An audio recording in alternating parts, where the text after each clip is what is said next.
Good morning, everyone. Thank you so much for joining us. What is today? Wednesday. So we're doing a Wednesday episode.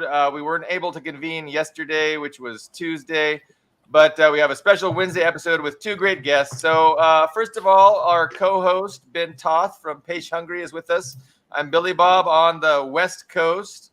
I've got Ian Kummer from a suburb in Moscow. I've got Carlo Parcelli, Belly of the Beast, Washington, D.C., Chris Black is joining us from Ontario, Canada, and we got Leo Zhao from Berlin. So we are spanning the globe as usual. A full panel this morning. Breaking news, actually a couple days ago, I guess, was Assange, freed from prison, and that's great news.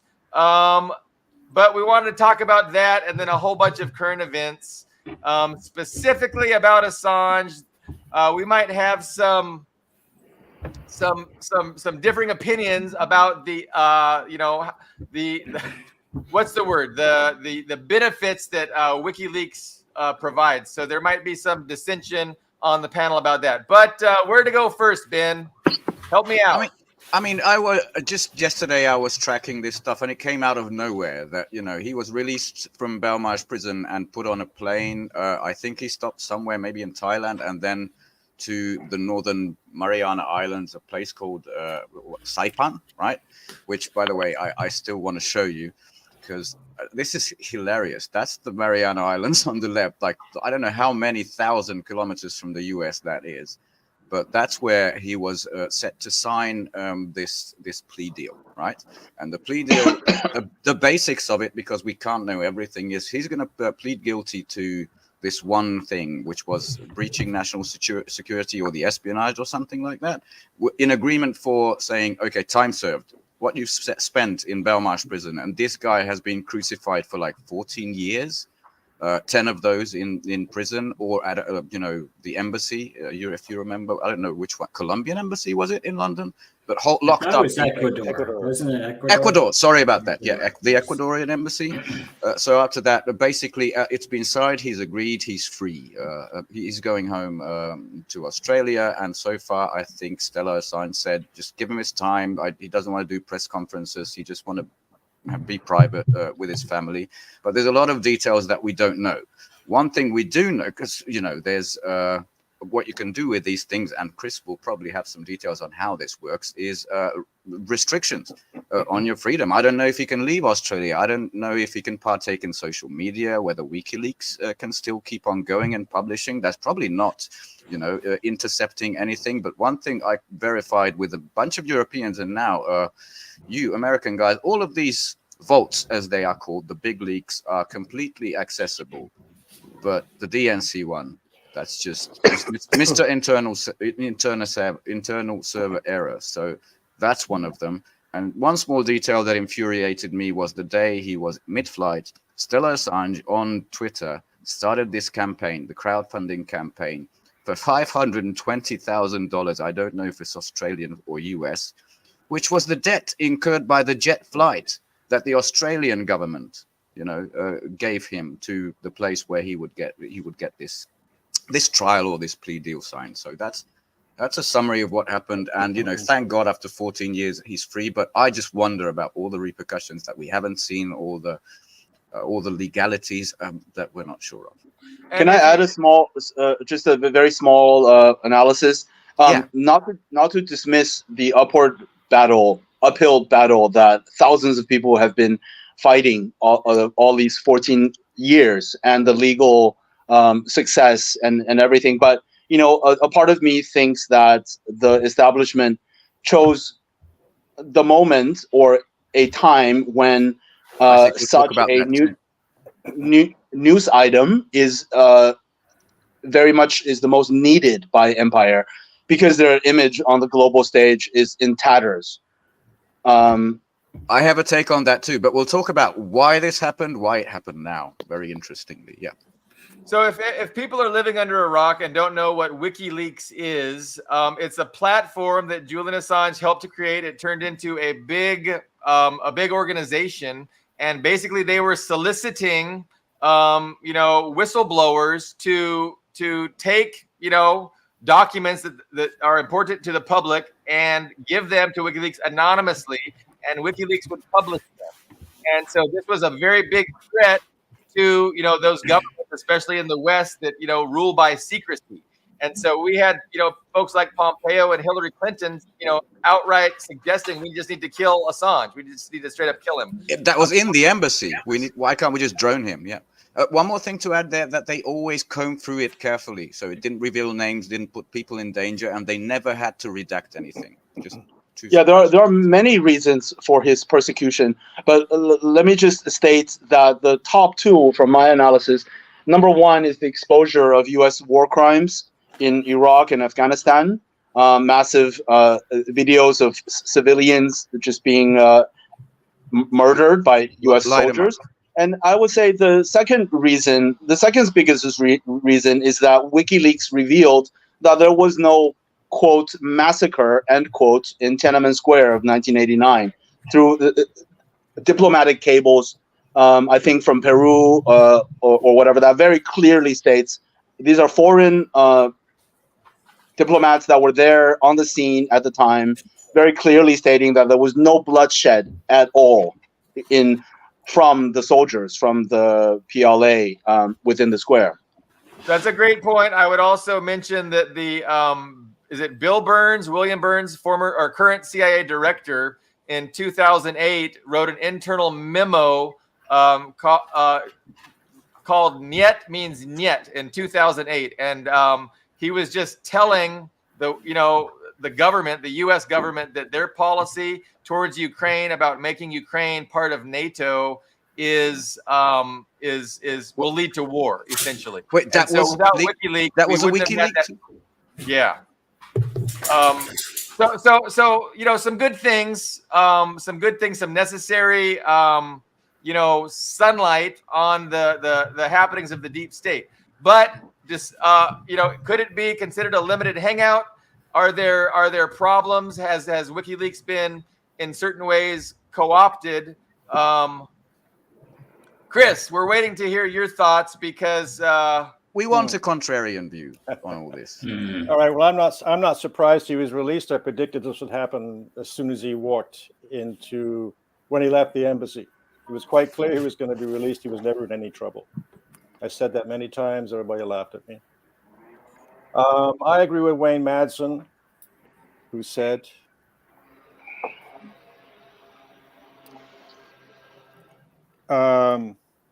in 2010 that he learned from Asian intelligence sources that there was a strong belief in some Asian countries, particularly China and Thailand, that the website WikiLeaks, which purports to publish classified and sensitive documents while guaranteeing anonymity to providers, is linked to U.S. cyber warfare and computer espionage operations, as well as Mossad's own cyber warfare activities. I can read the rest of it, but I won't bore you with that right now. No, that's already interesting. So why did I predict he was going to be released? Everything smells bad about WikiLeaks from the get-go. It was established in 2007, a week before it actually made itself public. There was a story, I think, in Newsweek at the time, I think it was Newsweek, front page story saying there's going to be an organization called WikiLeaks. Now, we know who Newsweek operates for, and they get in front page coverage. Tell them there's going to be this WikiLeaks. It's New York on Central, isn't it? Newsweek. Yeah. And he's been interviewed by journalists from New York Times, Washington Post, Newsweek, Time Magazine several times. They praised him. His partners are all the major media. He claims to be against media disinformation, yet he works, all his major partners are the New York Times, Der Spiegel, Le Monde, Washington Post, Guardian, the rest in Spain and elsewhere. And everything he published was published in conjunction with them. If you go to the WikiLeaks site, he still has on those web homepage, his partners are all the major media. Every one of them. They're still his partners.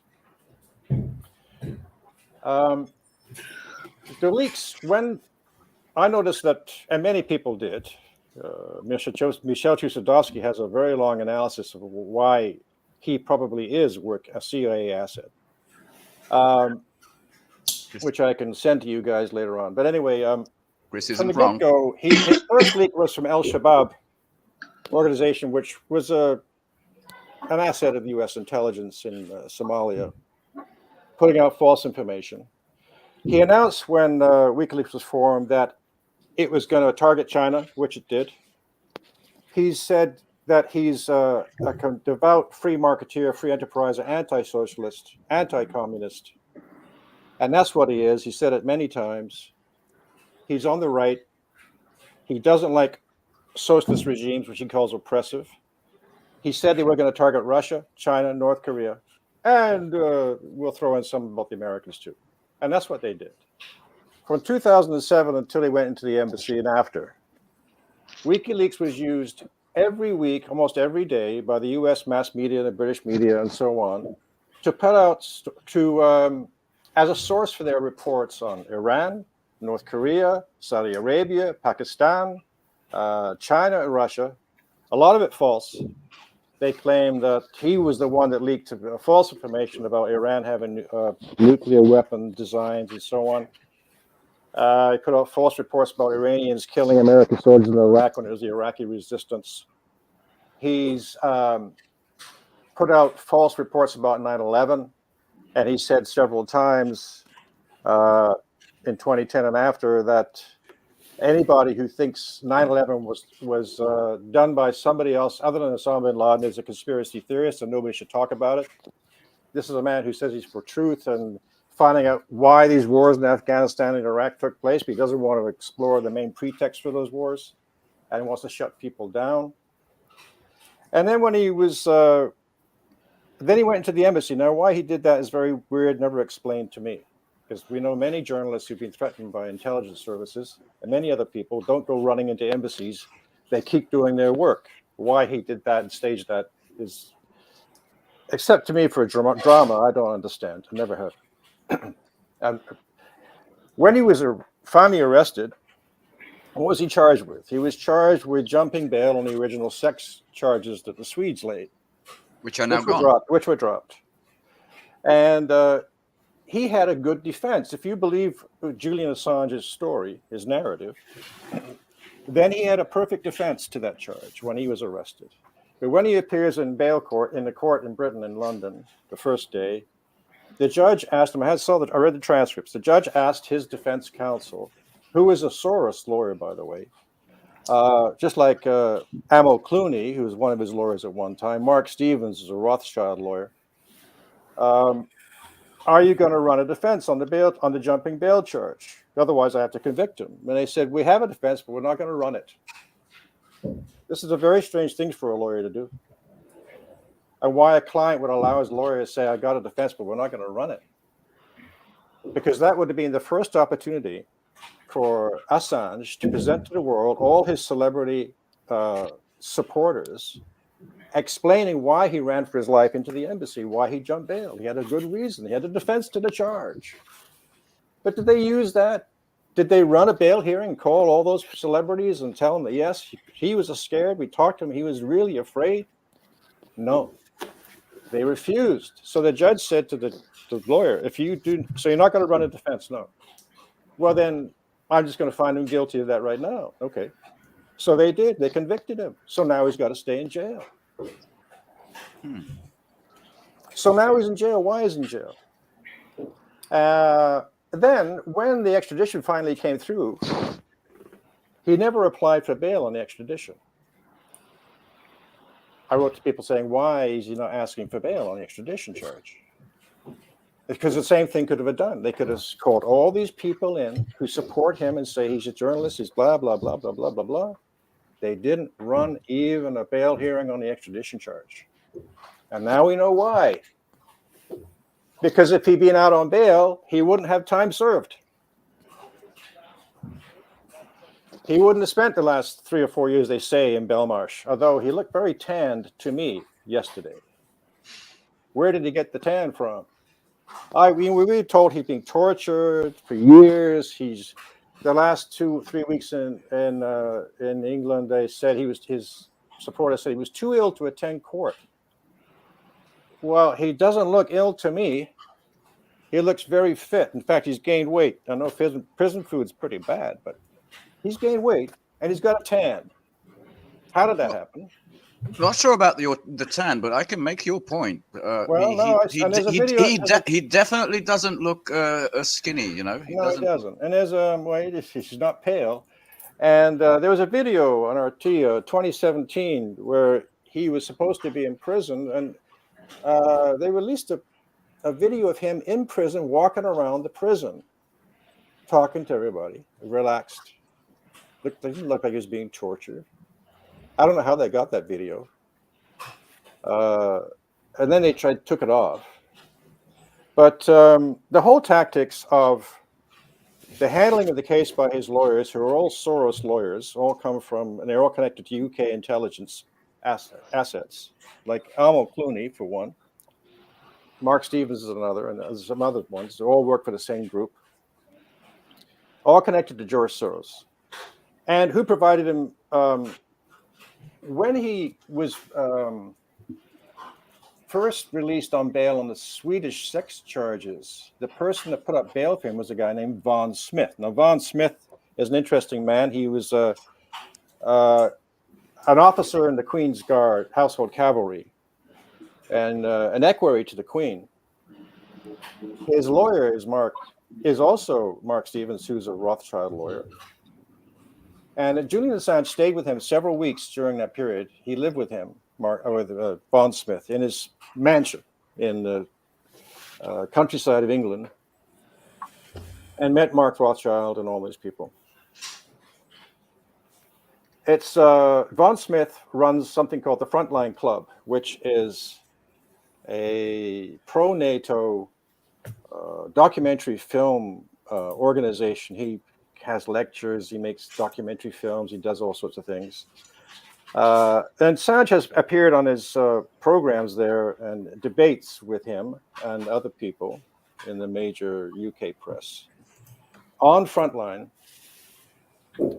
And Von Smith is his best friend, and Von Smith is the man that when he was finally arrested was giving the reporters the stories of Assange's condition while he was in jail. He was the source of most of those stories at the beginning. And he's provided them a lot of money. So now Von Smith is closely connected to George Soros. A lot of his documentaries are funded by that, and he's done some very pro-NATO documentaries, which are supported by NATO. And this is the man Assange is connected with. So you put all these dots together, and you come up with something very strange. An animal that says he's against media disinformation, but himself suppresses finding out about certain stories like 9/11. Claims that he can leak anything, but in fact, all his sources are military intelligence sources from the US. He has no other sources. They're all military intelligence, NSA.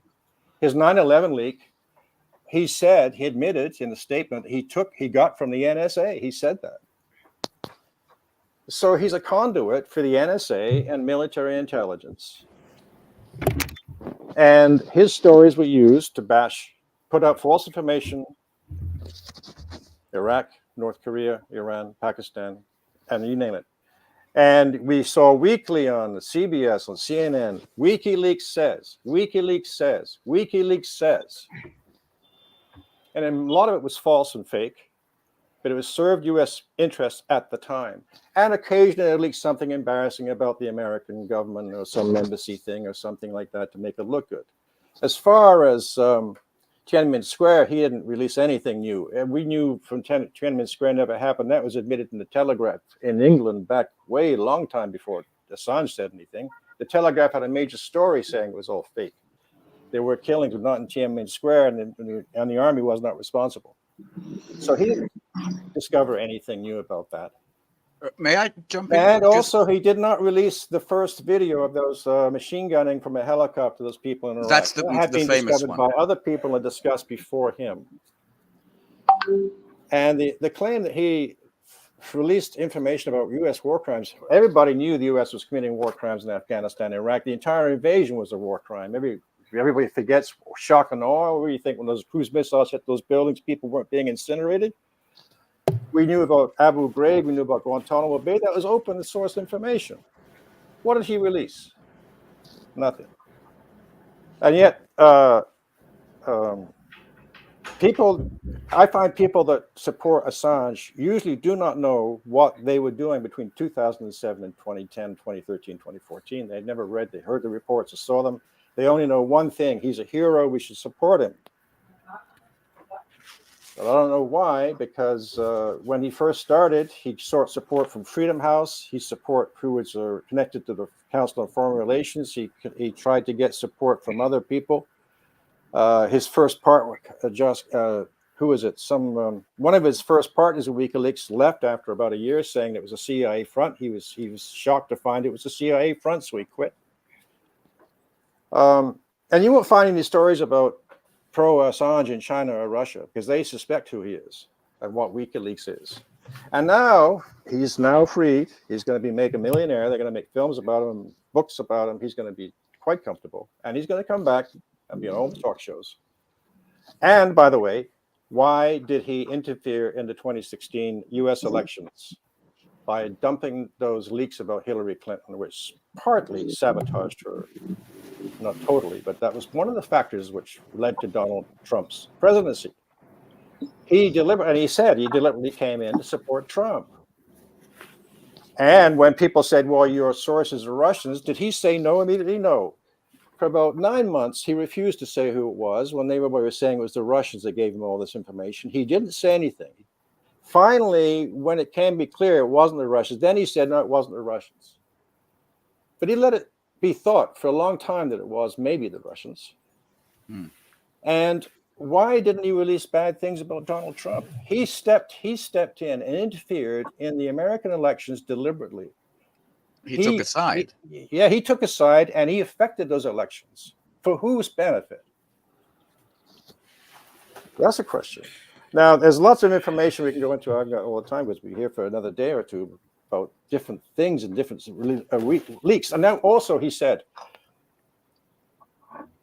one dump he got from Manning was 250,000 documents. You know, and some of those are not one page, or many pages. It would take many, many man years to read those documents, to go through them and find if there's anything in there which is interesting. He actually said, we don't check the authenticity of the documents, we don't read them. Well, how in the hell do you know what you've got on the documents? When he was sent the documents, certain things were highlighted when they received them, and those are the things that got issued to the press. I don't think anybody's ever gone into WikiLeaks and tried to read all those documents. It's impossible. And Assange certainly has not read them. It is absolutely physically impossible. One leak was 400,000 documents. You couldn't read. I received 100,000 documents in my trial in the Rwanda tribunal back in 2000. I have still not been able to read them all. It would take me my lifetime. This whole thing smells from the get-go, and I'm convinced that he is a limited hangout operation, a cyber warfare asset for the American intelligence. So, this is my opinion. That is a pretty strong case. I love that. It's a fun. It's a lot of fun. So I know his wife was comparing his persecution to how Putin was persecuting Navalny, and of course that's a big red flag. Limited hangout, wealthy backers. He definitely has some wealthy backers within the Western establishment. You know, the coverage of WikiLeaks is not wall-to-wall negative. There's a lot of haters of WikiLeaks, you know, in the echo chamber, but there's also a bit of support, which isn't there, of course, for people who are really, really antagonistic towards the empire. So, it's a strong case. It's a compelling case. It's hard for me to believe that nothing of value has ever been released by WikiLeaks. Like, that could be true, but it's just so counterintuitive to everything that we've been told to think. I think Tom Robbins makes a good point that, it's possible that, while he had some use, he also had a downside for the interests of the imperialists. And it's that downside, it's like Saddam. I mean, Saddam was definitely an asset, but they ended up wanting to kill him and get him out of power. A similar thing could be going. It's just it's an interesting discussion. So let's get Ian's perspective here. Yes. So I mean, I can't say I agree at all. I mean, I'll say it's true. I mean, it's true that he has friends, right? And that's why I caution people about assuming everybody is an asset for one, hegemonic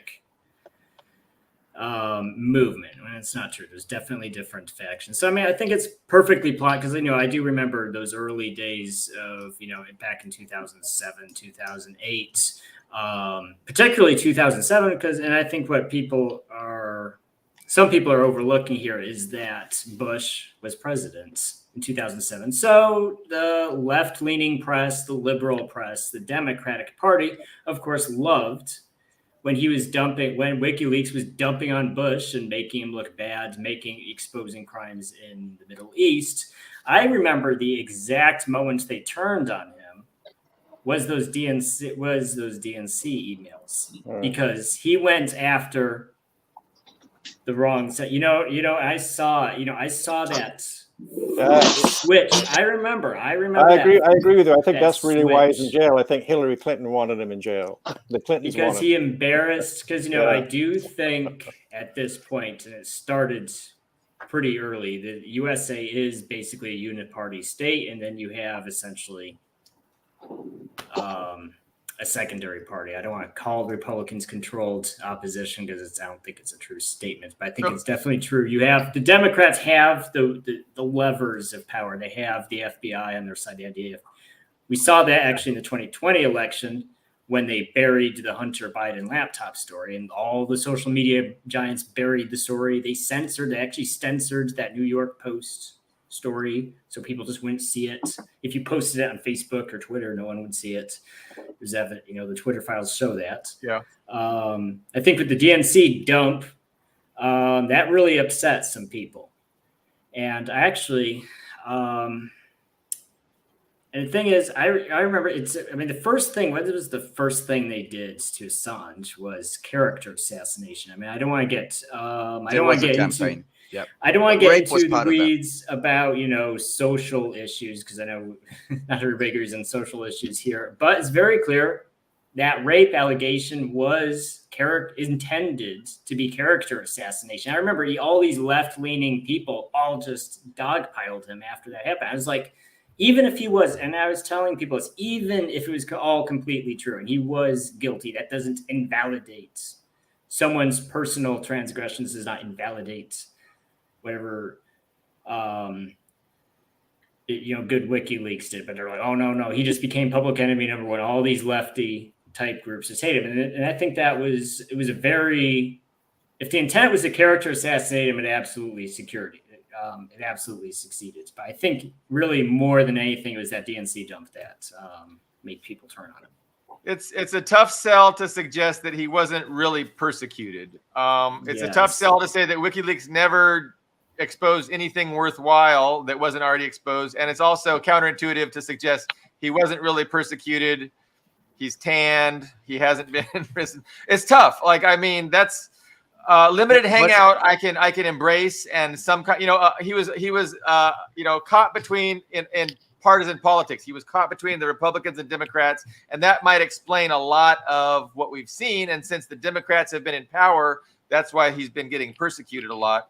But who else? Ben, go. I want to say just that Chris made a very compelling case, and it made me. I started off at a different perspective. It made me very suspicious. And the only countries who offered, official congratulations, it's a victory for freedom, were all Latin Americans, and that makes me suspicious again. Nothing came from Eurasia Bloc. Nothing. You remember the Panama Papers? All these European billionaires has offshore. So it was barely like 2 or 3 Americans on that thing. So thank you, Christopher. You made me very healthily suspicious. If I can just add one other thing, why did he plead guilty? I thought this man vowed he was not guilty of anything. Well, we have to look at why didn't he go to trial? Why did he plead guilty? Well, of course, because now he's a hero, because now he's being found guilty, which means he's being persecuted by the big establishment. He's being found guilty by them. He's got a record. Well, how come you pled guilty when he didn't do anything at all illegal, which is for sure. He didn't do anything illegal. And he did it in conjunction with all the mass media. All the leaks were published in conjunction with The Guardian, the New York Times, Washington Post, Der Spiegel at the same time on the same days. We saw videos of him working in the offices of the New York Times and The Guardian, hand in glove with their editors, who, by the way, asked the American intelligence agencies to look at the stories they were going to publish before they published them, to vet them. So Assange was involved working with the U.S. intelligence when the stories were published. And they admit that. They stated that we had them vetted. The New York Times, Washington Post, with Assange approached them. I don't This think the story New okay? York Times vetting a story means Assange was working hand in glove. Well, with the CIA. he was communicating with them. And why would you, if you want to leak something which is embarrassing, why would you go and ask him, is this okay? No, Doesn't make any sense. I know why. Counterpoint, Carlo.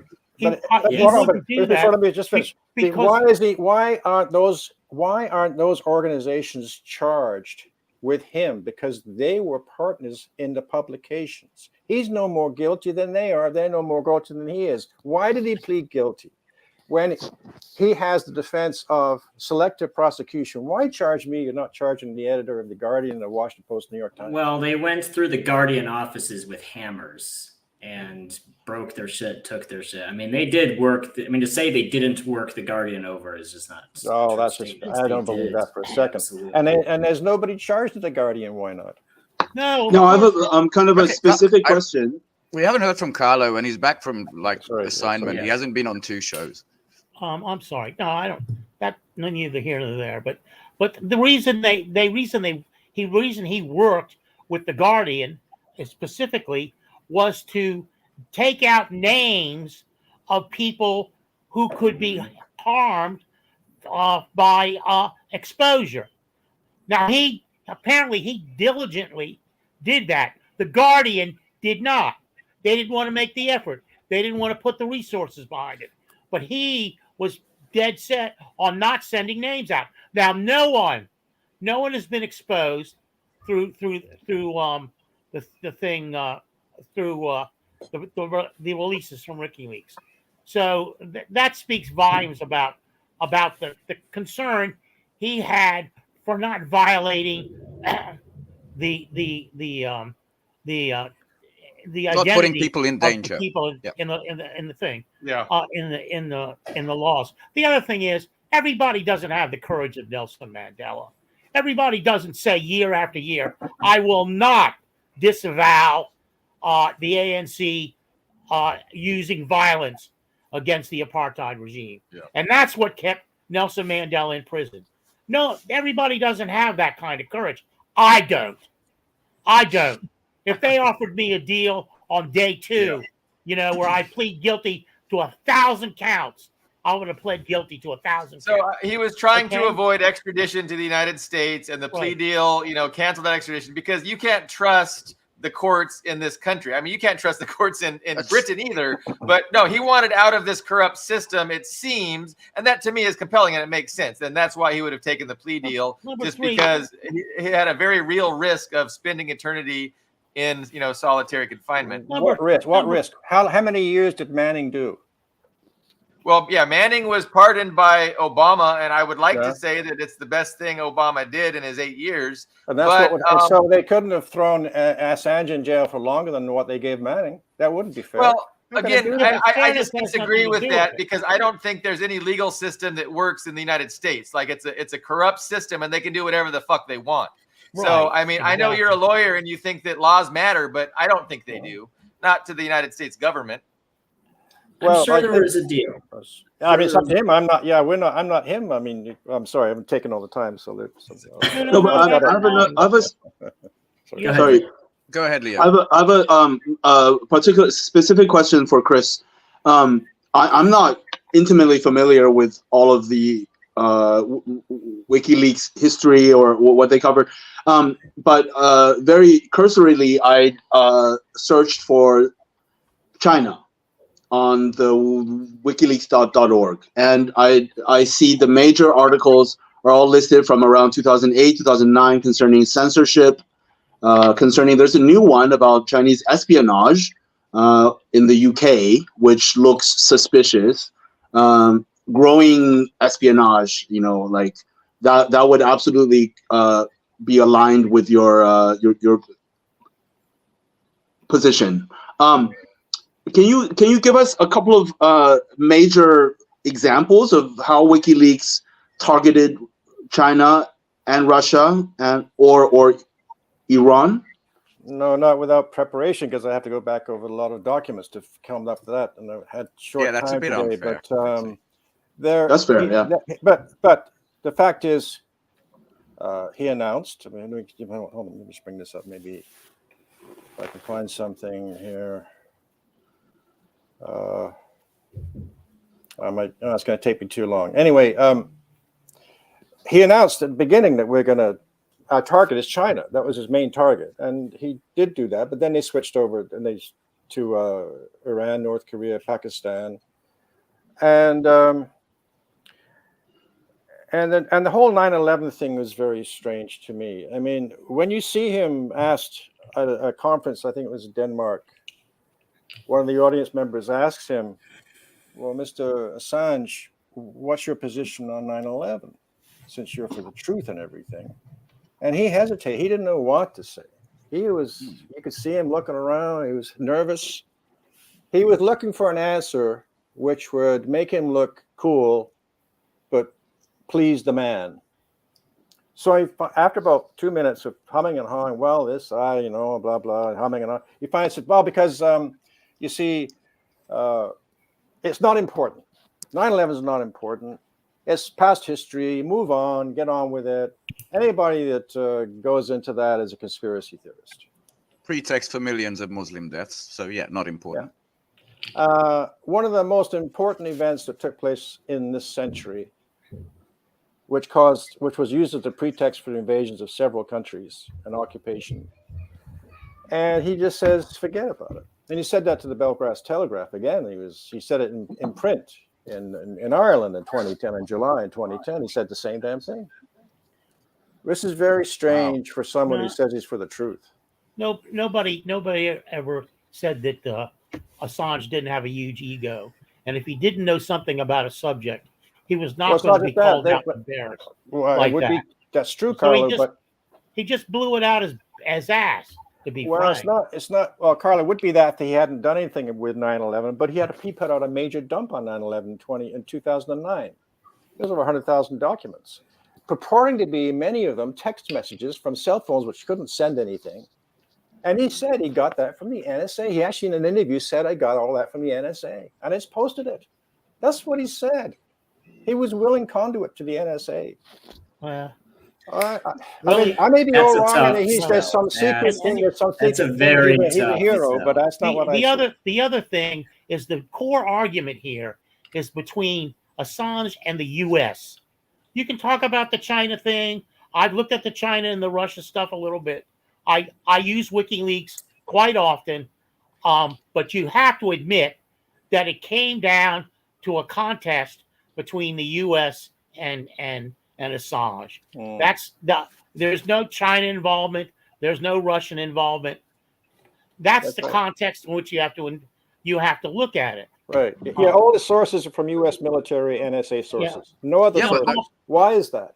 Why nobody else in the world fed him information about whoever? It's only U.S. military. It has to come from intelligence if you want to reveal secrets. The intelligence Army and NSA is so leaky. There's no Army intelligence service in the world that leaky. Why is that? Nobody asked this question. I mean, why are there so many leaks in the States? I think, it's likely that, the various factions within the ruling establishment hope to co-opt him and use him. So, maybe. Like Ian pointed out, the Democrats were happy to use him and promote him when he was exposing Bush as a war criminal, because that helped their politics.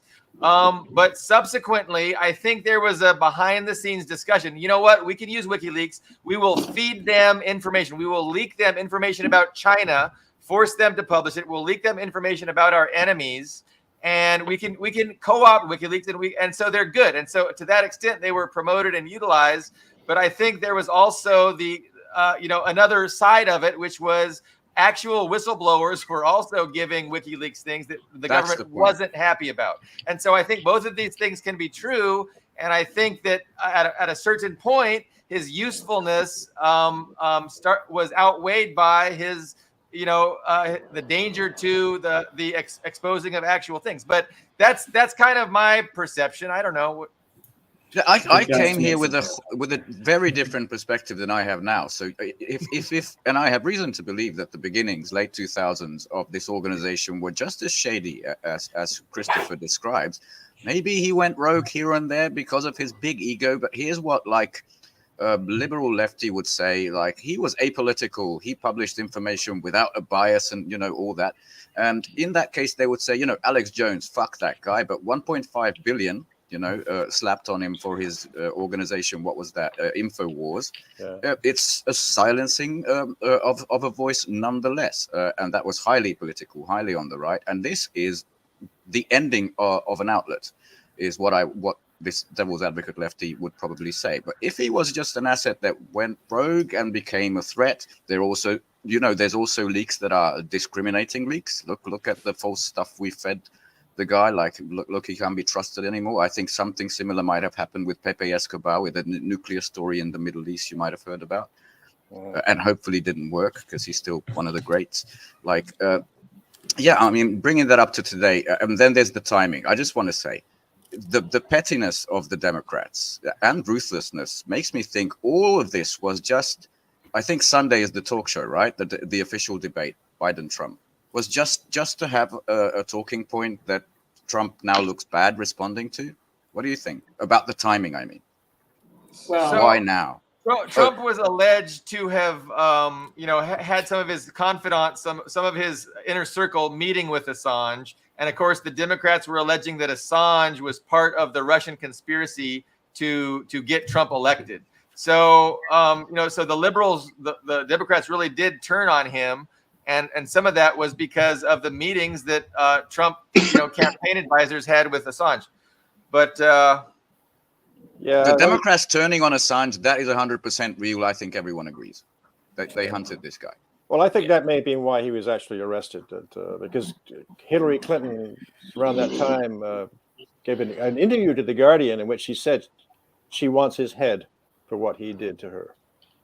Ah, yes. So I think my opinion is he was working with them all the way until some faction used him to leak those emails from the DNC, which sabotaged partly her campaign, and they've never forgiven him. And which are no longer available now that he's free. Yeah. So I agree. He's never done, in my view, he's not committed any crimes. He should never have been in jail. And it's great he's out. But I don't think he's what he claims to be. All of this is very interesting, and I'm certainly open to entertaining these allegations of WikiLeaks being fundamentally compromised from the beginning. It's probably true to at least to some extent. And I will do more research. But if anyone has, more information or finds out more concrete articles that further U.S. imperialist agenda on the world stage, how specifically WikiLeaks revealed or fake news about Iran, North Korea, Russia, and China, I would be super interested. I can send you Wayne Madsen's thing. If you can get on his site, you have to subscribe. But Wayne Madsen, okay. You probably know him, U.S. Naval Intelligence. He's being very accurate in many, many things. I admire him. He's of the opinion he's a limited hangout operation. I can send you that. I got one statement by him, which I can send to you. Which, might help. I agree that there would have been a big spectacle had he been, extradited to the United States and been put on trial, and they tried to prosecute him. They tried to put him away for, 2,000 years, allegedly, was what he was facing. That would have looked really bad. It's hard to defend that. And so they didn't want that headache. They didn't need that headache. He's not a threat to them. WikiLeaks, I don't think, is currently a threat to them. They've probably, whatever threat, if it ever was a threat, has been dealt with and it has been, pacified. But I think that explains why they released him now. And it just sucks that they sent him a $500,000 plane ticket bill. That's ridiculous. Yeah, also, this is interesting that he went, of course, home to Australia, which, complete lapdog. They will enforce every restriction that this deal entails. He didn't go to Moscow like Ed Snowden did, like Tara Reid did. Just a small detail to consider here. Well, I remember Ed Snowden wasn't on his way to Moscow. He said he was trying to get to Cuba, but took a very, very misleading, very strange route to get there from Hawaii, when he could have Well- flown directly to Mexico and taken a short hop over to Cuba in a half an hour. Instead, he goes west and ends up in Moscow, and it's only stuck in Moscow because then when he arrived in Moscow, the American Foreign Service lifted his passport there. It was in They fixed him in Singapore, place I there. think. That's why he's in Moscow. He asked us, so why was he fixed in place there? It was in Singapore. I want to say it was Singapore. He wasn't in Russia at the time. He went from Hawaii to Singapore, then he went to Moscow. He said he was trying to get to Cuba. That's in his interviews, he said. His But from Hawaii, he passport, could have flown to Mexico. I looked at his passport was suspended in Singapore, and Russia was the only country that would take him. No, because he couldn't have entered Moscow with it. He would have been off. Because as I said, Russia's indicated to him when he was still in Singapore, they would allow him to apply for asylum. And that started the whole thing of him flying to Moscow and sitting in the airport for a month. I have to check that out. I thought they lifted it in Moscow, but anyway. I'm sure he was far more interesting than I anticipated. Because I don't know how he got on a plane in Singapore if he had no passport. Because that's impossible. Because it was Russia's call to passport. I mean, I don't going to buy that. I think he was Russia, when he got to Moscow. If he was living in Hawaii and enjoying the weather there, I'm sure he would have preferred Cuba to Moscow. But well, he said he was going to Cuba. That's what he said. But so why didn't he buy a ticket to Mexico City? It's much closer. Because you can be deported from Mexico back to the USA. Well, any name I drop is Mexico a can of worms. I like it. Friendly to the United States that way. They wouldn't have deported him. They would have totally deported. No, not Mexico. No, I don't think so. So, guys, these are very interesting topics. We did cover Assange quite extensively. We're getting into Snowden, and a lot of people have the same thoughts about Snowden as being a limited hangout. I don't know about him. But what else is going on in current event land? I know I want to talk about this escalation by the West. The slitting the throat of an Orthodox priest in Dagestan. Dropping bombs on a crowded beach on a holiday in Crimea. These are just the dirty tricks that the U.S. loves to play, and they did throughout the entirety of the Cold War. And we're seeing that, those kinds of things tick up. And I think it's just only the beginning. And it just seems clear that, as far as the choices of cooperation with the rest of the world or confrontation, the West has chosen confrontation, and that's just being made abundantly clear with each passing day. Seemingly, World War III is going to be inevitable, but I want to get Ian's take on this crowded beach in Crimea. That was a holiday, right, Ian? Trinity Sunday missile with a cluster warhead ended up killing a bunch of children and other people on a beach. Yeah, so it's on Trinity Sunday, and so so I assume everybody listening is at least somewhat aware of that event. So there were 5 ATACMS missiles launched at Sevastopol. 4 were shot down, and the 5th one apparently was also shot down. However, exploded over a beach. Now we do have to be fair here because, yes, if they're aiming at a military target, it's not fair to say they were deliberately aiming the beach. However, I will raise the very obvious point that this happened. I think you have the to busiest part of the day. I mean, if it was early morning, because it's Sevastopol is a tourist location, it's going to be full. They attacked at the busiest time of the day on a holiday when everybody. I mean, if you attacked on an early morning on a weekday, there would have been nobody on that beach. So why didn't they do that? Why did they? So it casts the Ukrainian defense, casts doubt on the Ukrainian defense that we were just aiming at a military target. Why did you attack midday on a holiday when everybody's off work, everybody's at the beach? What exactly were you aiming at, and why did you choose to launch at that time? So that's Wish I had a higher resolution image, but yeah. Yes, Absolute and- midday beachgoers. Yes.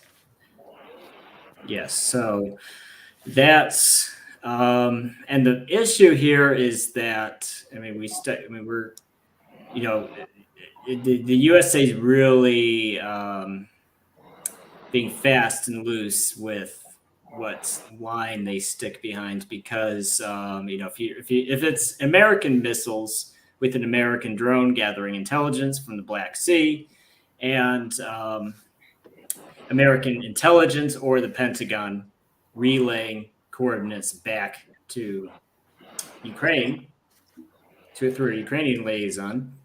And we don't know to what extent. I mean, it's an attack and it's missile. We have to, again, just like with the HIMARS and the Patriot systems, are we supposed to believe that, in the span of a few weeks, they got Ukrainians spun up on these systems? I don't think so. I think there's at least some Americans in the room when those strikes happen. So if there's Sergei Americans Lavrov involved, made the point that US ISR had to be the targeting and the programming of the missile had to be US specialists. This is not something they give out. And one detail I think we have to add, this was the cluster variant, right? Which is considered war crimes. It was a bit of to and fro in the US whether we should send them or not. But when they ran out of proper missiles, they started sending these.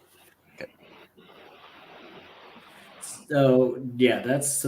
I mean, I don't know if there's anyone who wants to take a different side. Well, the flight path of the missiles didn't really need to go over that beach, right? It's kind of bizarre. So the air base was actually north of the beach, and it just seems they could have launched those missiles from a different direction where they wouldn't have. It's like they purposely launched them to fly over the beach. So even if they didn't target the beach directly, they could have assumed that if they were shot down, it could affect the beach. And then the time of day also reinforces that thought. Chris, any thoughts about the Crimea thing? Well, yeah, I think it's. I agree with both of you that they targeted at that time, at least being reckless as to how the defensive mechanisms would work, and that those missiles would blow up over the beach if they were shot down. I mean, they didn't care. And we have to understand that happened the same day or just a few hours of the Dagestan attack. They killed this policeman, slit a priest's throat. I mean, just disgusting what's going on. And the same people involved, no doubt, as the people involved in the Crocus attack. Yeah.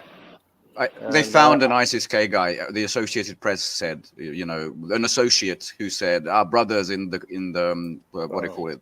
The Caucasian brothers are showing that they're strong, but that's all. That's all they found. Yeah. So, when I was in, when I last talked to you, I was in Belgrade in March when the Crocus attack took place, and I was meeting with some Russian officials and ministers at the conference, and the mood was really ugly. I mean, the people were really angry and very sad. And the Serbs, everybody, the Chinese were there.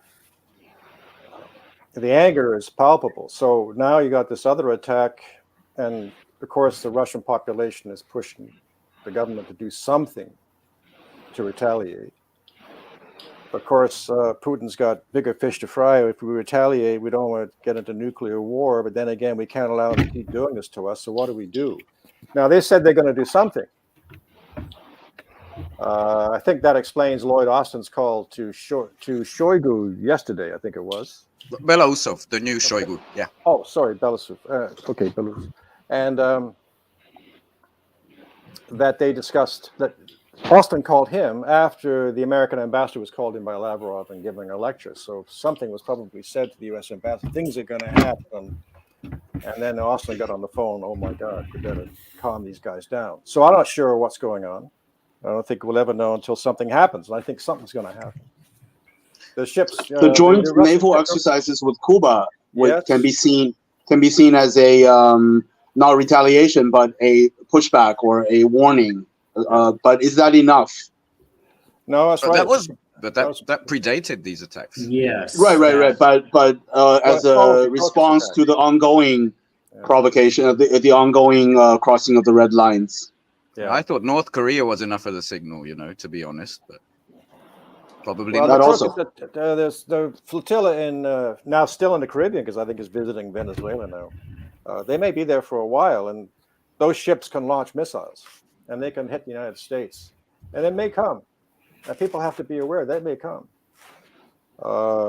You can't push these people around forever like this and then expect nothing to happen, even though they're scared of nuclear war, which they are. So I'm very worried. I think you're right, Billy Bob, that we're heading towards general war, and all hell's going to break loose. That's very depressing. I Well, vote for Florida. I hope so. But we have to look at the number of countries. I mean, Lithuania did that, conscripting every male after graduating high school at 18. The USA made registering for the draft, the selective service system, automatic. I don't know what mechanisms are going to be done for that, but previously it was on you to on the individual person to sign up for it, and now it's apparently going to be automatic. So it's interesting. I think those plans are doomed to fail. But to get back to the reactions, I mean, before the reactions, I want to show you something, because what really disturbed me about this is a typical German bureaucrat, Jürgen Naudit. If you don't know him, you're a happy person. But he posted this Sunday night, and he got it through a Ukrainian source who happily posted it midday. This is the actual strike, as in Zhao's sent here. This is the actual strike that later went on to the Sevastopol, what do you call it, beach front. And he had this beautiful sentiment to say, it's getting hotter and hotter in Crimea. Go to hell, Russian bastards.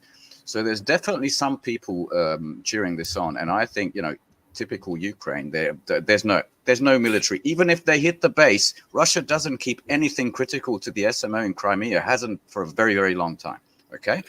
And the second point is when it comes to response, there's the foreign minister, Sergei Lavrov. There's the UN special, envoy, Vasilina Benzia, who are very calm, gentlemanly figures. And you can tell the past 3 days, I mean, we're late to this because it's Wednesday and this happened on Sunday. They were fucking angry, which means, the leadership in Russia is properly angry. And there's tidbits. This isn't news yet. It's not on TASS. It's not on RT. But apparently there was an incident above the Black Sea with one of these Global Hawk drones with Su-31. This was on Fighter Bomber Telegram channel, which is sort of an unofficial news from the Russian Air Force, that they got, whacked, or electronic warfare knocked it out of the sky, but apparently that's gone. We'll see if that's actually verified. Carlo, you had thoughts, I see. Well, yeah, but look at what we're doing. We're talking about basically a couple of terrorist acts, which did kill several people. Yeah. But kids. If you look at the front in Ukraine, there's so much more action going on there, and there's so much more meaning to that that leg of the conflict. I mean, it's not even comparable. You're talking about the Russians taking villages virtually every few days, small villages. You're talking about they're going through the last remnants of the fortresses. When the breakthrough, if you look on one of these analyst maps, the breakthrough was a solid fortress by Ukraine. Yeah, 2 or 3 villages a day. And that's just the map. The thing is, the Russian MOD talks about the numbers, and we're at about 2,000 to 2,500 a day. A tridding, that's yes. Absolute. Yeah, slaughter. And so and now you look at it, and it's little broken up fortresses, manned by, I don't know, less people that were conscripted off the street like 3 weeks ago. Yeah. Right. And that's really the story. And that's why there's these terrorist acts, because obviously NATO and the US are losing in Ukraine. Right. And I think Putin wants to keep his eye on the prize as much as possible. Yeah, he has to remain calm, not be guarded by emotion, even though there's anger in the leading circles. Show you something. Which question here? I mean, that was just a HIMARS strike. It wasn't purporting to be that specific HIMARS. Oh, it wasn't. No, it wasn't, because there was more than 5 projectiles. Yeah, that's what I was Those going to were say. There was not- more than 5. Well, they My were bad. not ATACMS either. They were the smaller. My bad. It was just some No. German bastard misattributing it in that case. Yes. In that case, I mean, talking about the numbers in Ukraine, I want to show this to you. You might have come across it. This is what in the US would be called one of those sting operations, but you're not catching, drug dealers or anything like that. Ukraine is actually, I don't think you need audio. And as you see, this is the Ukrainian Armed Forces official published this because they said, you're going to escape. And they got something like, I don't know, 50 to 100 people looking at it. I'm not sure about these numbers when looking at a row of people. But this is what they're conducting, telling them there's a gathering and you can escape using buses, and they snatch them. Yeah. This is the point at which this country is at. And that didn't require audio, absolutely. And there are increasing reports of mutinies along the front line, that units are refusing to attack. They'll only defend. They refuse to go on the attack. That's happening more and more. So because they're dragging these guys in, they pressed into service by force, and they don't want to fight. So as soon as they get to the front, they're saying, what the hell? Them and the Azov bastards. You've probably heard that one of these... they're shooting people in the back. I mean, one of these joint forces commanders, like Sokol Solov, I forgot, I'm not going to cheat, but he was dismissed by Zelensky, replaced by someone else. And that was a day after one of these Azov fuckers very publicly criticized him, saying he's killed more Ukrainians than the Russians ever did. So either Zelensky is, taking orders from this guy, or he's using them to remove people. But that was in the Donetsk region where most of the losses are accruing. And he's gone. He's still switching people around at this point in the conflict. Leo, you tried to get in on our crowded panel about 5 minutes ago. Do you remember what you were going to say? I'm sorry. Go ahead. Who, me? Yeah. Shutting up. A long time ago. No, I don't think so. I don't remember. Okay, no worries. I think I already said it. Okay. Yeah. I'm just wanting to include everybody. So what else? These dirty Cold War era tricks. I mean, how many priests had their throats slit by Western proxies in Central and South America during the 80s and 70s? Like, a lot. So there, this is just what the U.S. excels at doing. This kind of disgusting terrorism to just divide societies. Along ethnic lines, along religious lines, and they know it. And they're really good at from the British, and they love to. Yeah, it's tough. It's tough to counter that because Russia, and China, they don't relish engaging in that kind of thing, and so it's just really tough to deal with. And I feel bad for Putin because his people are going to be demanding blood. They're going to be demanding, and it's going to put him in a situation. So I hope he can, like we were saying earlier, I hope he can remain resolute and keep his eye on the strategic issues, the bigger picture, and the victory of the military in Ukraine is really what he has going for him. And it's just a matter of time before Ukraine is going to, they're not going to be able to defend themselves. But I'm glad he's in power. I'm glad, if anyone has a level head, even though I would, of course, probably for other reasons prefer the Russian Communist Party, but for these things, I'm absolutely glad that this guy, Vladimir, is in power. Just like the centrist within the Chinese political context, the centrist Xi Jinping, very level-headed people here. I agree with you. And Zhuganov supports Putin's, and in fact, he asked Putin to go into Ukraine. It was not 9 years earlier. By the way, if anybody associated with him, this is unlikely, ever watches this, it is his birthday. Happy birthday, Gennady. Oh, wow. Nice. I saw KPRF. But Ray, going back just briefly to what could happen, I saw yesterday last night a report on TASS that the Russian Ministry of Defense, or maybe it was Putin himself, I can't remember who said it, said that with regard to Syria, that it's time that Syria retook back all its sovereignty and kicked out all foreign forces. So that may be in response to a discussion with Lloyd Austin that night. The Russians may intend to allow finally the Syrians to knock out those bases in eastern Syria. But a week ago, it was already reported that they're transferring some advanced air defense systems to Syria. So they're definitely strengthening their presence there. So we may see some action there. They may finally say, you know what, the Americans, because the Americans can't defend themselves there. They have no right to be there. It's an illegal occupation. So they can be attacked without, the Americans can say what? You can't attack us because we're invading your country. No, so that may come. I love the fact that the main asset the United States used to dominate the world, which is 500 to 800, I don't know exactly how many bases around the world, can turn into such a liability, because Russia doesn't have those, and they are sitting ducks most of the time, you know. Well, do we know if the Houthis actually hit the Eisenhower or not? Because we don't, but we do know it's steaming all the way back home. They went to port in the south, and then it's now steaming home. They claim they hit it several times, but we don't know. Those boys. So that brings us to West Asia and Israel, Gaza, Lebanon. You know, that seems to be a very weak point for Western imperialism.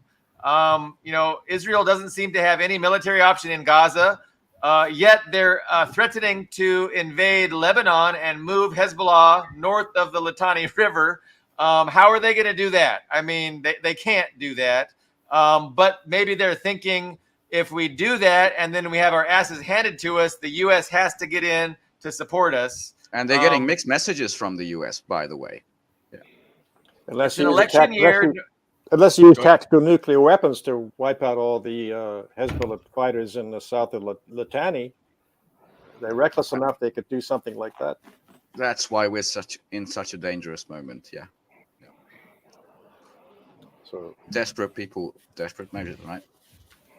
And I mean, you know, that would be very risky. I mean, number one, I mean, all the nuclear radiation could very easily blow into it. But yeah, I don't put it past them. I mean, they've got these doctrines, you know, the Samson doctrine, bring the whole world down with them. They've got the other doctrine that says if anybody, you know, we kill our own hostages so we don't have to trade for them. Yeah, they're capable of anything. But, you know, the U.S. doesn't seem like they're interested in supporting Israel in a wider war in that theater. It seems like they want to focus on China. They even want to try and get out of Ukraine, it seems like.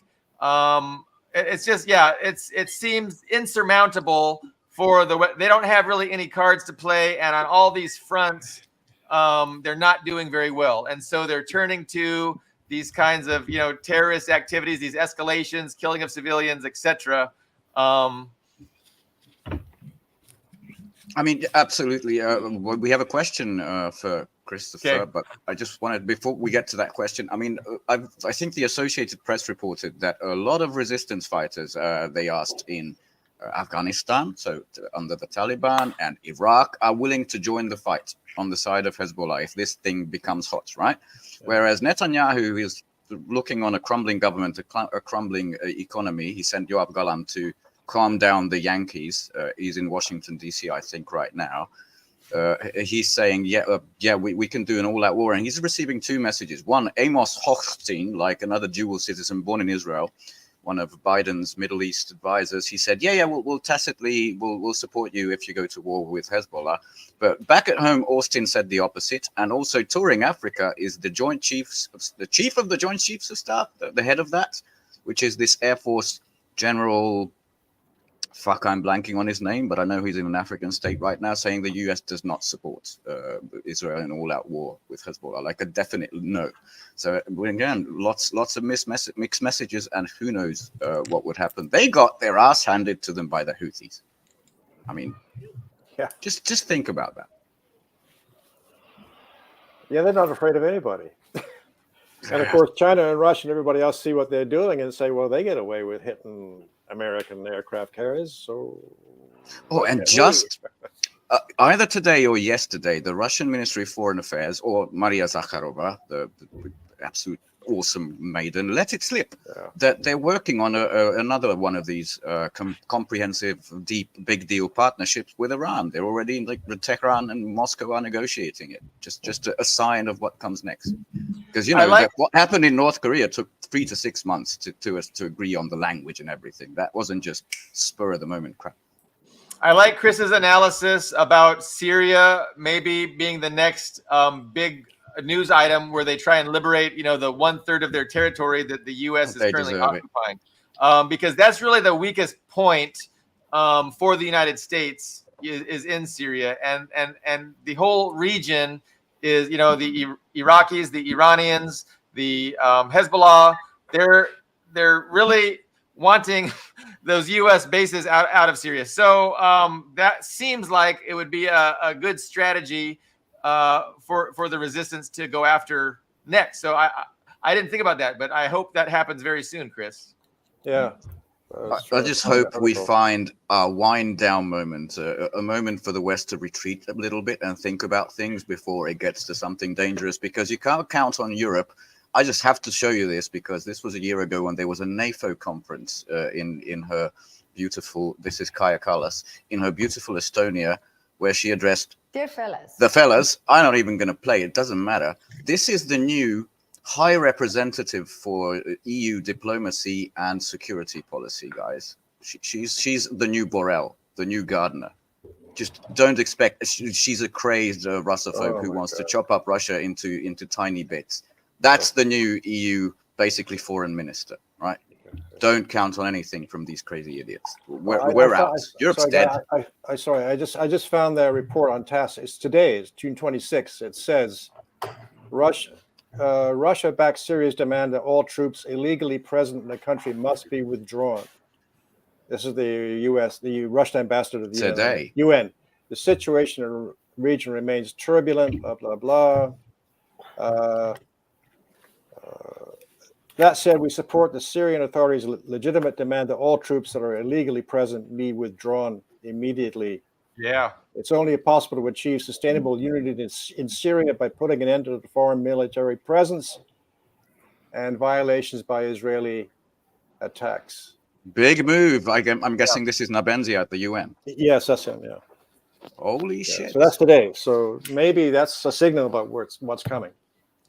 It would be very funny to me if Hillary's no-fly zone was established by my God. the other side, and not her side. That would actually be kind of... And then do the Black Sea as well. Yeah. You had a question. So the strategy is absolutely to manage the ongoing escalations without it boiling over, and also to maybe kind of around the center points to weaken the empire around the edges or the periphery. Not periphery, but you know what I mean. Yeah, to avoid the direct clash is what you mean. Yeah, exactly. Yeah, Billy Bob's correct that Syria is their weakest point, so that would make sense to hit the weakest point because that seems like a the solid whole regional strategy. control. Well, we'll see. If anybody deserves it, it's the Syrian people after all these years. And I see that the ICC laid charges against Shoigu and Gerasimov. It's crazy. Well, Putin already has an arrest warrant, right? So I think nobody in Russia gives a shit. But fine. The ICC has become a joke now. And the European Court of Human Rights or something issued crimes in Crimea that are attributed to Russia. Again, an organization that Russia doesn't give a shit about. I mean, what about the Clooney's going after them? Amo Clooney and George. Jesus God. And they redacted, but then they gathered like a record amount of money for Biden at this big LA fundraiser. Right. Isn't that lovely? Those people. I think the Israelis are finding it much harder to eliminate the Palestinians than they thought, because if you go back to 1947, 1948, they're using some of the same tactics that they used back then, though with much more a much greater capacity to kill large numbers of people. But since they had the constabulary back then with Ben Gurion ahead leading it, and if you read the documents around them, they sound like the Wannsee Conference of 1942, and they haven't been able to accomplish that. As thankfully, the Wannsee Conference was not able to accomplish like a final solution goal for the Palestinian people. Yeah, it's like a Nazi genocide transferred to an Israeli genocide. It's very clear if you go back through that history, that was their intention. First displacement, if that didn't work, you just kill the people there. But move them all out. Move them all out. On this point, let me add, I live in Germany, and the consensus here is that Germany supports Israel because of guilt. This is the overwhelming, ubiquitous explanation. But this is very clearly a fake reason used to conceal the real reason. There's many angles that we can debunk this ubiquitous fake reason. But, one of the most obvious is, if that was true, then how come all of the rest of the NATO states support 100% Israel? France, Britain, Holland, Belgium. All of the NATO I'm sorry states. to say right? Hungary too. Yeah. Yeah, they have zero, nothing to do, at least in official version of history, nothing to do with the Holocaust, and they even fought on the side of the Allies. So like this, it's just absolutely specious, absolutely dishonest to say this, but I hear this repeated every day. The real reason, of course, is because Israel is a colonial, genocidal project initiated by Britain and maintained by the U.S., and it is of central importance to the Western hegemony, to which all of the NATO states are fully, resolutely committed. The contradictions are just becoming so sharp that I don't know how much sharper they have to get before all these people, start opening their eyes. This ongoing genocide is a liberal democratic genocide. This is as blatant as it gets, right? It is conducted under the liberal democratic flag. It is supported by all of the liberal democracies of the entire world, of the imperialist West. How can people continue to pretend that liberalism is for human rights, or is the enemy of fascism? It's absolutely untenable. The people are just, the mental gymnastics and the just the contradictions is becoming, it's going to break. The camel's back is going to break with one too many straws added. The pretense is gone. There were no cell phones in 1942 or 48, the Nakba, and they are today. And by the way, people are still pretending. But on your point, I think I read yesterday in the Financial Times that to apply for German citizenship, you have to support Israel's right to exist, to be in line with German values. That's brand new. Like, they overhauled it. And okay, that was it. That's the headline. No comment from. Well, you have to swear allegiance to a foreign. Before you can come into our state, you need to swear allegiance to a different state. It's kind of an amazing requirement. And a comrade from Slovakia added today that the German guilt, right? It's so fake because they have showed no remorse, no guilt, no compassion, no nothing towards all of their victims in Eastern Europe. Yeah. No, none. Yugoslavia, USSR, like nothing. It's only Israel. Where's their guilt for Operation? What was it called? Barbarossa. That went into Barbarossa. Like, where's their guilt for that? They're not. There's no guilt. They're doing it all over again right now as we speak. So no. And only 1 year ago only 1 year ago they acknowledged the Namibian genocide. Right. Yeah, which happened 100. The 27 million Soviet citizens, which isn't just Russia, it's also Belarus, Ukraine, all of that. I think maybe 9 million were military. That's a whole lot of civilian just slaughter. Never. And then erecting. Go ahead. And then go ahead. erecting statues to those SS leaders of the SS battalions, and all in many of these countries. Or in Canada, we have an SS man invited to Parliament where everybody clapped and cheered, including the German ambassador and Zelensky were there. Wait, he was there? The German ambassador was present? The ambassador was there clapping and cheering this SS man. Mm-hmm. And that's a violation of German law, I'm sure. I just a detail I didn't know. I just want to correct myself.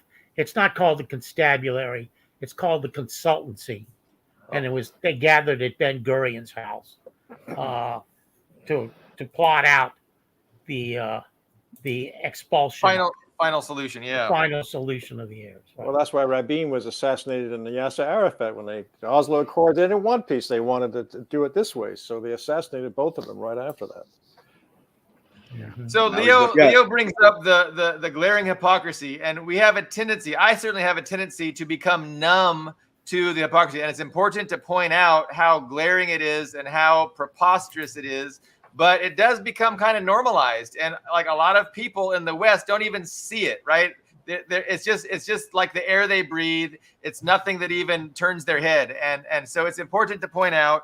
I wanted to make a point earlier just about the bright future for all these countries that the West has tried to destroy. So Iran, Venezuela, Cuba, North Korea. So the future for these countries are so bright within a multipolar reality. So with unipolarism, you had Russia and China trying to be a part of this Western system, trying to play nice with the West and enjoy the benefits of trade and, the markets in Europe, the markets in the United States. And so they kind of went along with this isolation of Cuba, of North Korea to a point. Of course, there was still stuff going on, but that's all gone. I mean, that's out the window with the West, the economic attacks on Russia and China. Russia and China are going to invest heavily in North Korea, in Iran, in Venezuela, and that's great for these people. Like Venezuela has so much wealth. Like they're one of the most per capita resource wealthy countries on the planet, and they're going to, it's going to be great for them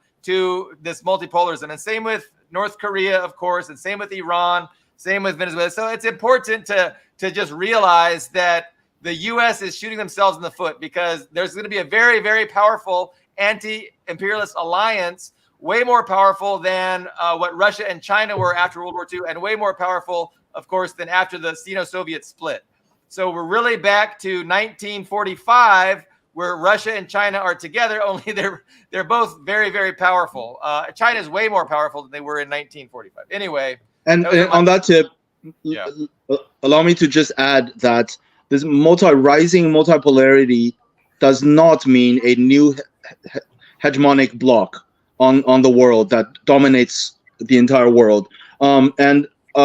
Why?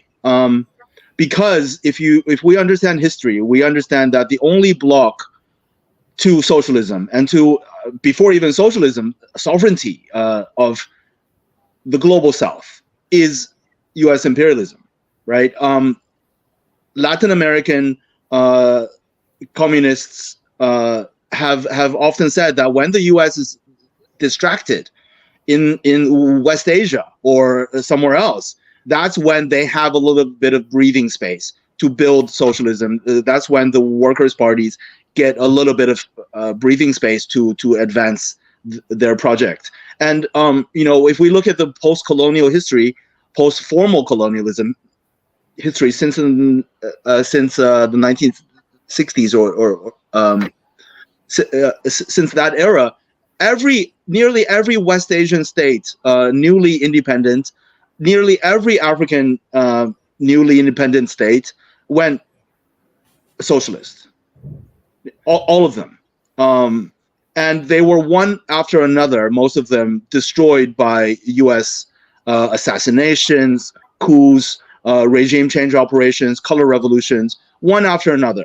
And so we can conclude that after removing the central block on the path of human progress, on the path towards socialism and towards equality and justice for the entire world, that this hegemonic domination, colonial domination, will not repeat. And of course, Russia and China have zero record of imperialism after the Tsars and after the feudal the last king, after the emperor revolutions. So it's a major fear by Western, right-wing libertarians and conservatives that China's going to be just as bad as we are, and they just project this Western imperialist mentality onto Russia and China and say, hey, we got to fight them because they'll be just like we are, and then we'll be under their boot, and that's just not reality. So that's a great point. I'd like to expand on what Leo said as these finishing thoughts. Okay. So it's not just great news for those who have been sovereign for the past 30, 40, 50 years. It's really bad news for those places that have not, for the wee compradors. I mean, news has come out that the Philippines is very unhappy and it looks at America as being unreliable since they told them to tone down the conflict in the South China Sea. There's a big uprising right now in Kenya, which apparently got this huge IMF loan. And something, I found this so funny, but there's a Kenyan Wall Street publication said, why did the IMF write our new finance bill or something like that? And that's why there's a huge uprising, 20 people at least dead, half of the parliament was on fire.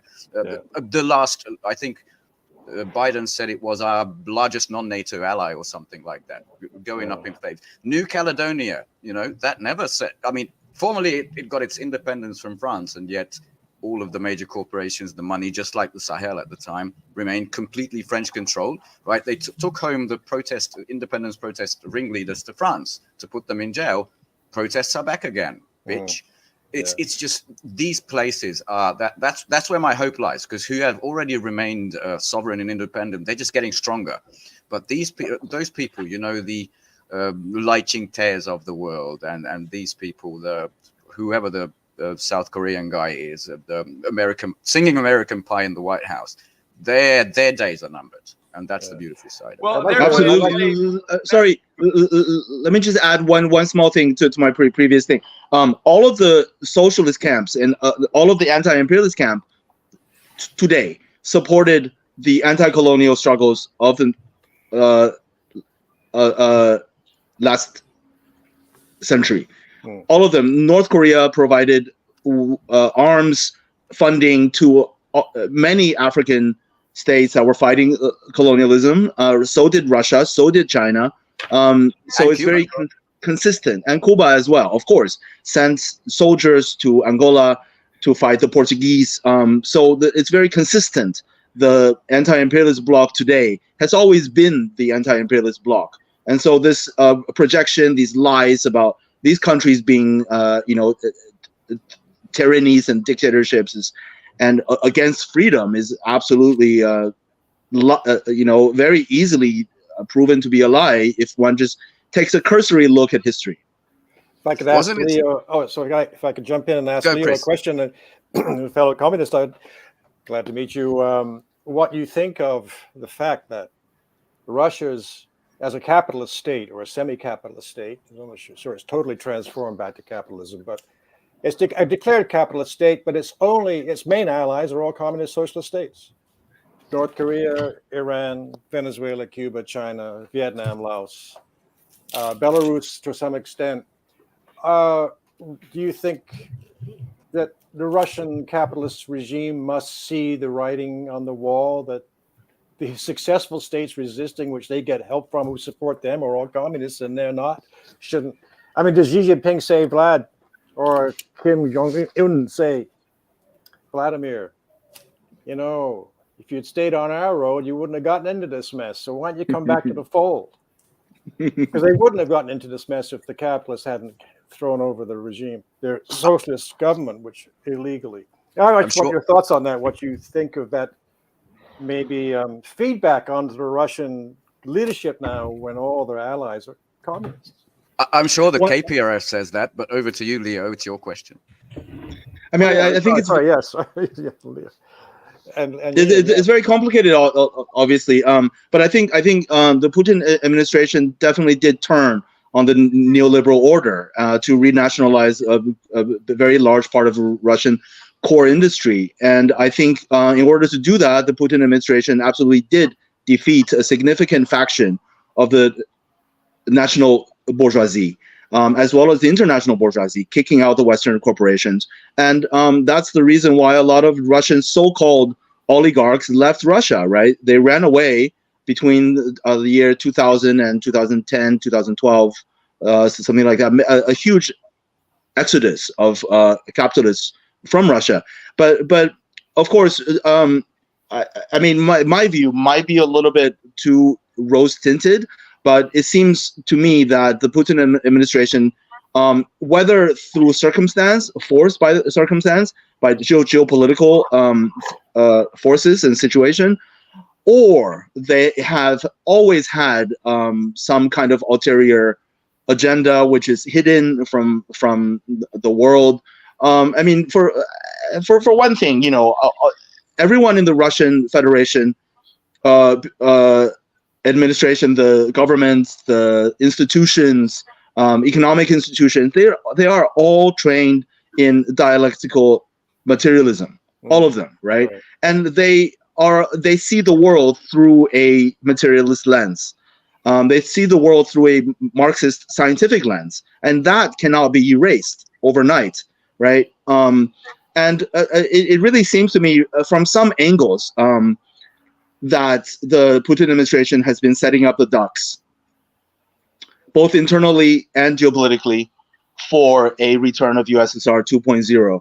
I mean, this may be a bit outlandish and too early to say, but I do entertain that idea. Well, I just before Ian jumps in, because I want his opinion too, because he's there. I referred to this before. Last year in a meeting in the Kremlin, Putin invited all the parties to a conference to talk about issues in Russia. Zhuganov asked him what he wanted to say, and he said, "Comrade, isn't it about time we return to basic socialist principles?" And I thought Putin would say, "Look, comrade, we tried that, and it didn't work." It's a good idea. Good idea, but he didn't say that. He said to him, "That's a very good idea. It's something we must study further." That's what he said. And recently in his speeches, he's been saying that the heartland of Russia is the workers, the laborers, the soldiers. Those are the people whose lives we got to make better. So I see signs, but maybe I'm seeing things like you through rose-tinted glasses. Like, well, I see what I want to see, but what do you think? Ian, would you give me 1 minute to put in an alternate but also rose-tinted perspective? Yes. And then you're going to be the brutal realist. I would say Putin didn't have this plan. He was a very Western-loving guy, especially loved Germany where he worked. He really wanted to get along and, you know, free markets, let's all do this. And the SMO, which, you know, Zhuganov wanted like 9 years, now 10 years ago to do. That changed everything. And the most important part here is the KPRF, right? The largest communist party in Russia. There are tinier Reds, of course. And I know they have their issues.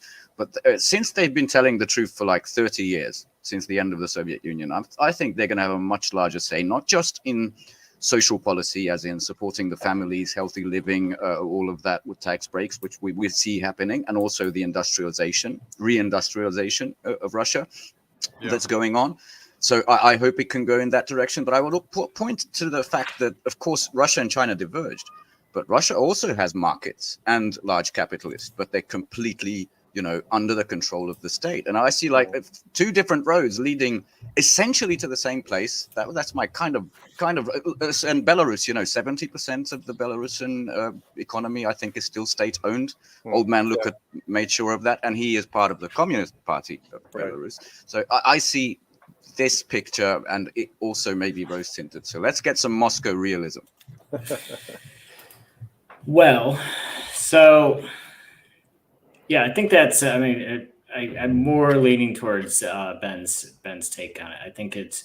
I think that shift. I mean, the shift started pretty early. I mean, if we look at 2008, where Georgia was used as a proxy too, and they were offered this carrot of joining NATO, but first they had to reattain that quote unquote territorial integrity by attacking South Ossetia and the Russian peacekeepers on South Ossetia. And then in 2014, with Crimea coming into peril, I mean, that was, I mean, and Syria, same year. Well, yes, in Syria as well, and I think it was 2015 that. Oh, sorry, one 1 more year. that Russia formally intervened at Syria's request. But in 2014, I mean, if they lost Crimea, I mean, if they lost Crimea to Maidan, that wouldn't have. But I don't think that would have been politically survivable for Putin. So that I think so I think really 2000, because let's be honest, no one really cares that much about Georgia.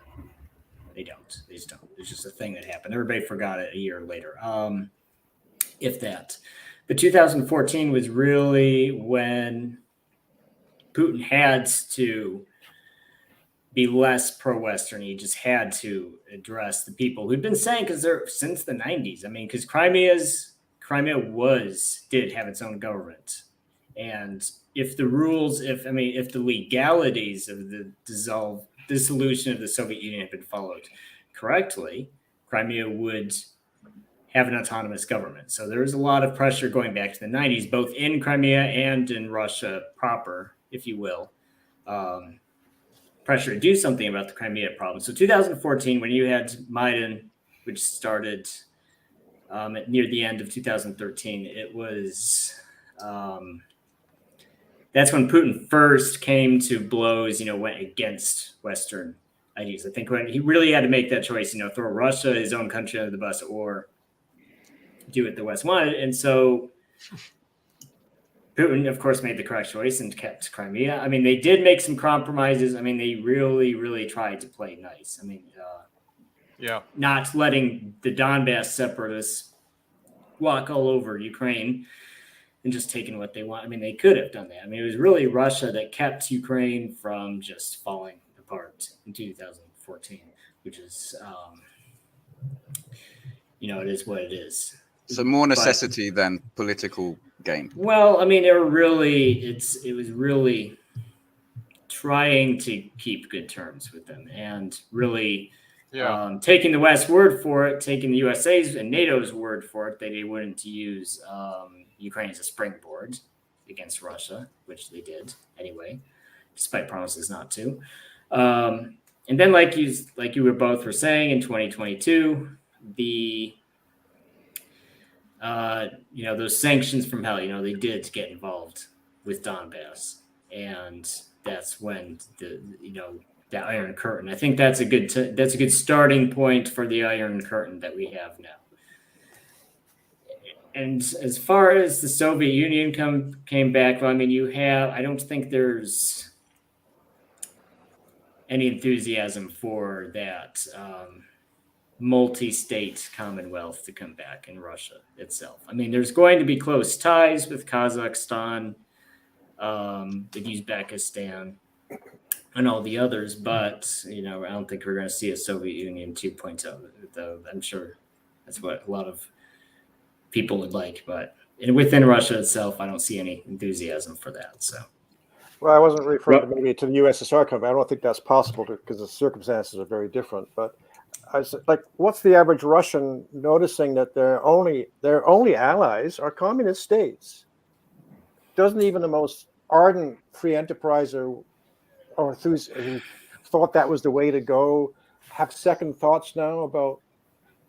Well, Russians have a different mentality than Western states. In the USA, you really have to conform with the USA's way of doing things. If you don't, because it's very, and both Republicans and Democrats are like that. I'd say Democrats are even more like that. They love those democracy summits. You really have to ideologically align, and by ideologically align, I mean pledge allegiance to the IMF. I think that's the rule. I think everybody will agree that's kind of the ruling force of the USA. If you go against the IMF, if you go against the petrodollar, if there's a few institutions. I mean, I don't care if you're a dictator. You can be a dictator. You can commit genocide. No one in the USA is going to care or stop you. But if you go against certain institutions, they will turn on you. Russia, it's not so much. They really, they don't care what system you have. Well, it's not even that they don't care. They just don't feel they have the right to impose their ideas on a different country. So if another country is communist or capitalist, it's not in Russia's. I mean, Russia's not going to be the one to force you one way or the other. But it's true. I mean, and I think I guess what I'm saying is what happens to the Russians when they see that their allies are communists. Doesn't that reflect back on them? Not how Russia would affect them, but how these support the allies. Those were allies from the Soviet period and even before the Soviet period in some cases. So I don't think. Look, Pyongyang just got Technicolor, like full color, not the gray shit we're used to. Full color, big songs, all of that. Russian, Soviet songs from the 1930s onward. Yeah. I think what Chris is asking is this having an effect domestically on Russian things? Right, exactly. Yeah. Not really. No, I don't think so. I mean, it's not new either. I mean, you can find monuments to Ho Chi Minh in Russia. They still and now Castro too. Well, there's a new one, no? Yeah, there's a new one that was built just last year. That's right, Castro. Yes, and there's some old ones too. I mean, it's not. So I mean, is I think the implication here is that if is there a shift back towards communism? I'd say no. Well, I mean, there are Xi Jinping. Some socialist principles and like in I mean, these to define communism, to define socialism, to define capitalism is not. We're not going to be able to do it now, but I'm going to try. So I think the world is dividing into two groups, right? Those who support the empire of the global capitalist class, and those societies that either look out for their society or that's basically it. So a government that is interested in furthering the interests of its own society against the contrary interests of the global capitalist class, those are socialist governments. And we know that Russia has a lot of a socialist economy as well, because they've nationalized their oil and gas sector, which is the biggest engine of their economy. So they're socialist, economically speaking. Politically speaking, they're about furthering the interests of all of society and not just the global capitalist elites. So, I mean, and that's same with China. I mean, China in name, they define themselves as a communist party, but they tolerate some capitalist mode of production. They tolerate some capitalist economics, but politically they look out for the interests of the entire society, not just the interests of the global capitalist class. And that's why the global capitalist class is trying to destroy them. And that's why they want to destroy Russia and Syria. So same with Syria. They don't claim to be socialist, but they are socialist in the fact that they're looking out for the interests of the Syrian people against the oppositional interests of the global capitalist class. So this is the dividing line that we have today. And the class struggle is absolutely relevant to anti-imperialism. I mean, it's how the class struggle is being played out today. It's how it's I hope that made some sense. But we're getting very absolutely late. Yeah, it's absolutely great. Yeah. It's like Malay. He's the absolute opposite of what you're talking about. Sell it all off. Yeah. Foreign investors. Total sellout. Yeah. Total sellout to the global capitalist class. And to illustrate how much you have to sell out, I want to add, this is the outgoing Borrell, right? He said to somewhere in Euronews Albania, I think, that it's Serbia having friendly relations with Russia goes against European values. That's how much you have to fucking conform. You're no longer sovereign.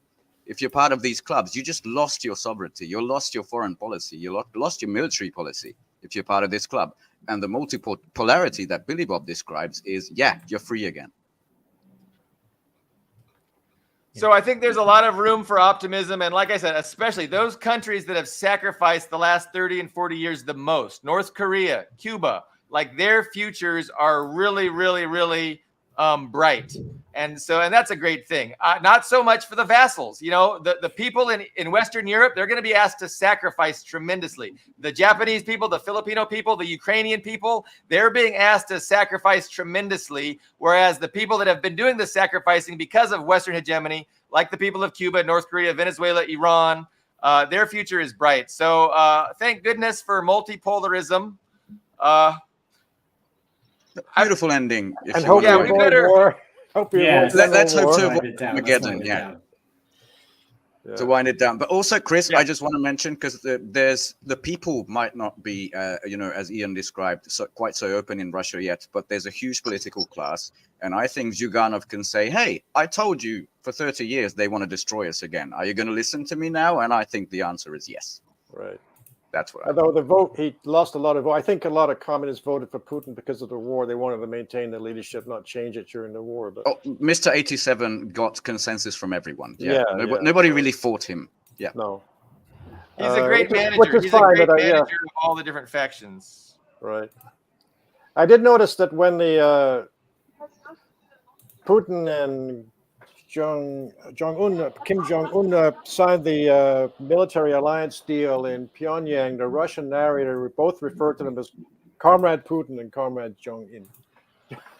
Comrade Putin. They always call Comrade G, Comrade G, but they call him Comrade Putin. This is a Russian narrator. That's a great place to end. Well, he was in the KGB. How do you get to be a support. KGB colonel if you're not vetted to be a Marxist before you get that rank? I mean, to go up to KGB during that period, you had to be learned in Marxism at some basic essential level. Okay, Chris, we're going to have you back. Anyway, we're going to continue this conversation. I know we've got some full bladders and low blood sugars. So we'll reconvene on Friday. Thank you very much, guys. We'll see you then. Very nice to meet you. Take care, Tovarishi.